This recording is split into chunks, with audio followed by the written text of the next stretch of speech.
My wife was sharing this story on Facebook. Many of you are wondering, what happened to this Broncos fan? Vanished in the middle of Thursday night's game? Broncos, Chargers, no one's seen him since? Here's Mark Meredith from affiliate KDVR. It's a place where thousands of people come almost every week to celebrate, but for the family of Paul Kitterman, Sports Authority Field is the place they come to search. We were looking everywhere, parking lots, in the trees, bushes, anywhere we could think of. We met Kitterman's son Jared outside the stadium on Sunday. It was then he told us about his father vanishing during halftime of Thursday's Broncos-Chargers game. And after searching for a few hours around the stadium, the family also checked hospitals and jails, but came up empty. We really don't know what to do. But trying to find Kitterman hasn't been easy. The 53-year-old did not have his cell phone at the game and rode down with friends, leaving him without a car. The only thing unusual is that he went missing in the middle of a football game on national TV. Denver police tell us so far there's no reason to suspect any foul play, but that's not stopping detectives from reviewing stadium surveillance video. We don't have anything right now that we can say is concrete. I mean, you've got what the tape's going to tell us. It'll maybe show if he's with somebody else or if he's by himself. Kitterman's friends are anxious for answers, but also want more help searching. That's absolutely out of the ordinary. It doesn't make any sense. Nothing adds up. Without any sign of where the 53-year-old went after the game, the family is hoping tips from the public will pay off and help them figure out what happened to their father.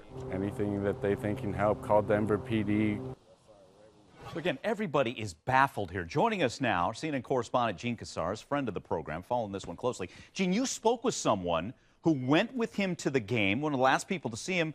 What'd she tell you? Right. Her name is Tia Baki. She's in the pictures, all the pictures that you see of them at the game. She was the last person to see him, and this is Paul Kitterman.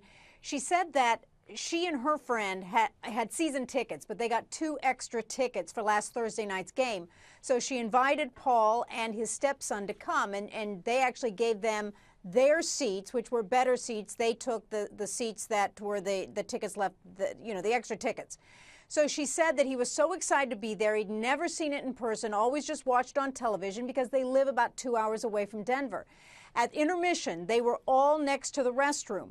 And Jared, his stepson, went into the restroom. They kept talking to Paul, who is now missing, and they said, okay, well, when the game's over, we'll meet at gate 8. He was very excited to be there, just could hardly wait to see the rest of the game. They left to go back to their seats. When Jared came out, he was gone. So that's a very short window of time, Mike, right there, very short window. And the police tell me, the public information officer, that they are going through surveillance video today to try to see what's happened. They said, we don't know what happened to him. We don't know if he went missing on his own accord.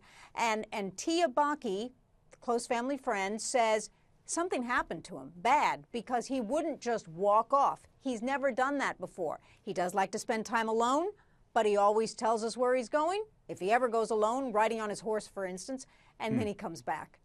Well, so we almost hope that he left on his own so he'd be okay. So with that said, and I know that Tia doesn't believe that, are there any personal problems, health problems, job problems, anything going on in his life?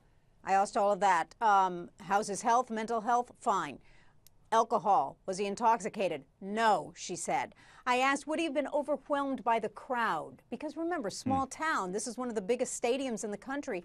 She said he may have been overwhelmed, but what he would have done is he would have gone out to the parking lot, he would have waited for the game to be over, and he would have met us. He wouldn't have just disappeared. Yeah, and it sounds like he had just a great relationship with his stepson. He went to the game with Jared. Sounds like they went hunting together before the game. Yeah. They worked together in construction. So. And they had plans that weekend, Mike, last weekend. They had plans. They were going to go hunting, and they were going to work on the ranch together. Wow. Well, keep us posted, Jean. Again, this is baffling everybody. Jean Casares, again, friend of the program. Great to see you, Jean. Thanks so much.